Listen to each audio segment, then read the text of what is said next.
Selamat malam Bapak, selamat malam teman-teman. Perkenalkan nama lengkap saya Edlina Anastasia Bau, NIM 1703030039. Saya akan menjelaskan tentang buku yang ke-6, Sosiologi Terapan.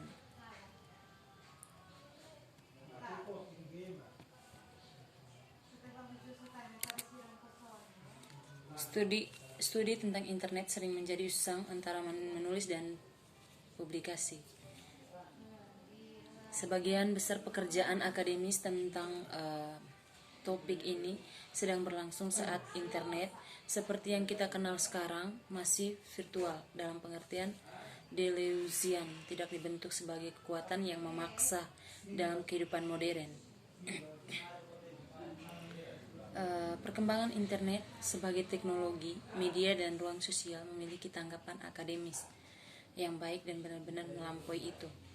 Di atas dekade terakhir, seluruh sifat dan bentuk internet telah berubah drastis jauh dari akar sejarahnya dalam komunitas riset militer dan akademis dan menuju bentuk komersial dan massa. Padahal studi empiris ada di beberapa kasus. Mengikuti perubahan ini, landasan teoritis dari beasiswa ke internet belum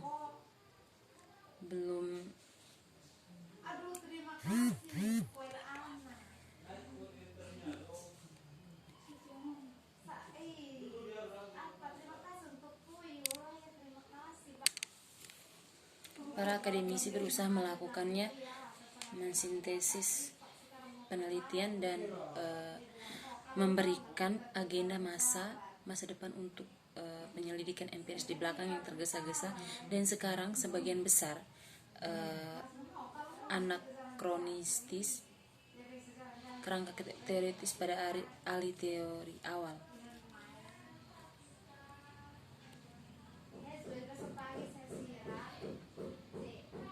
Beasiswa yang mendahului dari tempat yang didirikan dalam literatur pendiri studi internet akan segera menemui jalan buntu. Internet dipelajari oleh pendiri ayah terkubur jauh di bawah pertambahan saluran dan lapisan internet modern.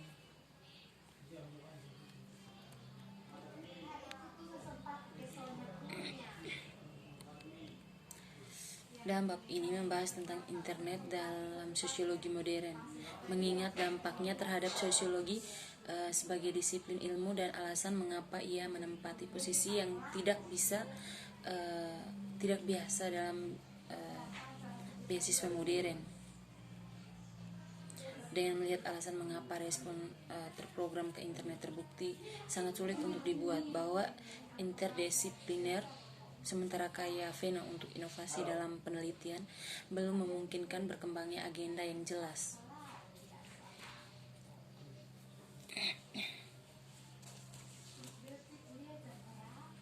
Ini dalam kombinasi dengan kultus baru yang meluas telah mempromosikan pandangan dari internet yang mengambil sumber daya yang harus dibangun menjadi topik, kemudian melanjutkan untuk memeriksa situasi internet dalam sosiologi dari sisi lain pagar, melihat berbagai cara yang dilakukan. Munculnya internet telah membuat para ahli teori menyerukan revisi mendasar pemahaman sosiologis di bidang inti kehidupan sosial.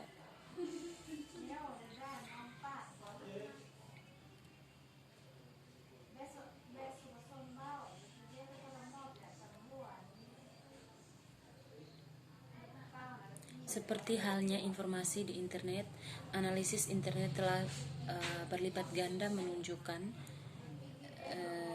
bahwa volume material baru tidak mungkin untuk mengimbangi. Namun gaya yang mendorong perkalian ini masih sama dengan diidentifikasikan oleh Moskow, sifat wacana yang didistribusikan di dalam akademi. Internet sendiri adalah teknologi yang menyentuh dan mempengaruhi banyak orang, aspek kehidupan kita. Maka tepatlah bahwa itu dipelajari dari perspektif semua disiplin ilmu.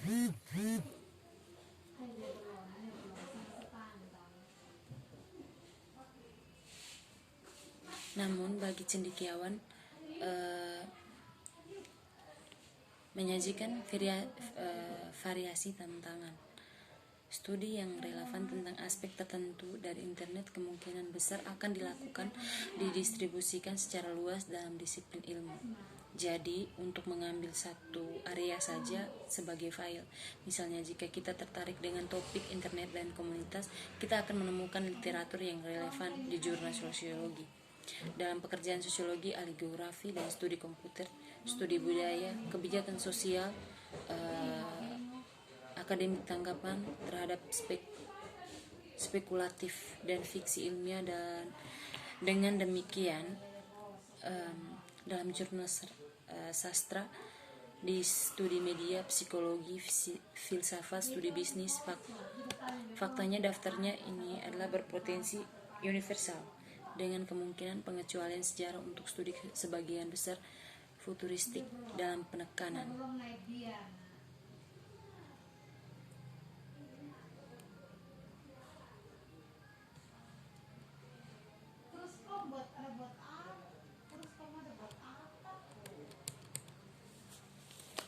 Terminologi khusus disipliner.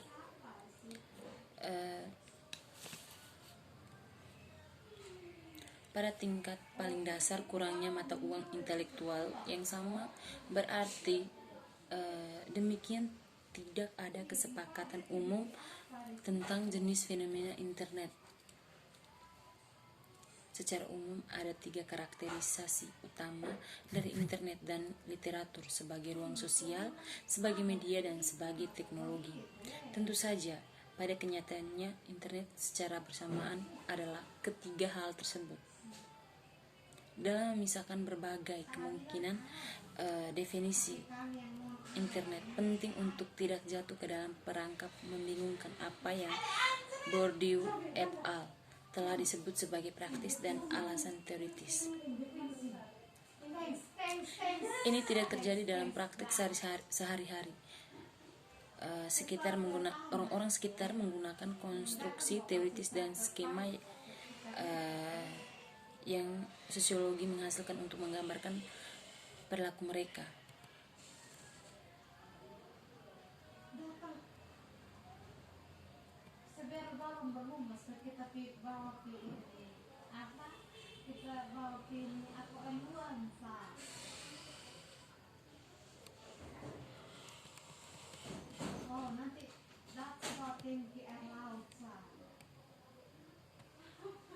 Jadi, cara kita memahami internet, jenis lingkungannya, saluran, atau hal yang kita pahami adalah yang pertama diberikan sebelum penyelidikan sosiologi ke internet, mengarahkan jenis pertanyaan itu logis untuk ditanyakan.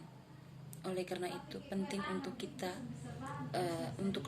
lebih spesifik tentang mental apa gambar yang kita buat saat kita menerapkan satu atau definisi lain.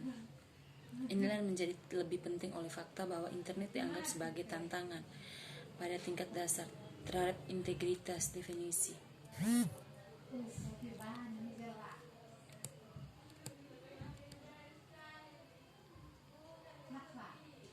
Gagasan bahwa tantangan internet memisah domain ini tidak membebaskan kita dari menjadi spesifik tentang penggunaan konsep kita.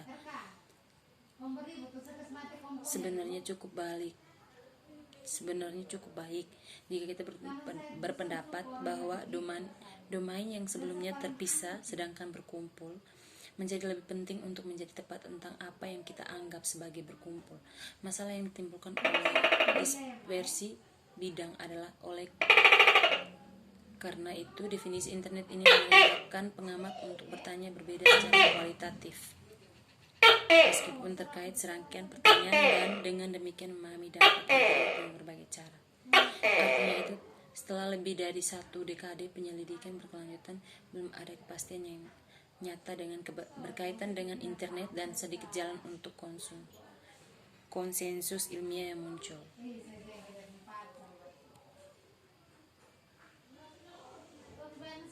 Akhirnya penyebaran upaya ilmiah untuk memahami internet telah menyebabkan untuk pemijahan tanpa henti dan seringkali tidak tepat dari neologisme istilahnya yang memimpin David Gauntlet untuk menulis Nerwords. Sekian dan terima kasih.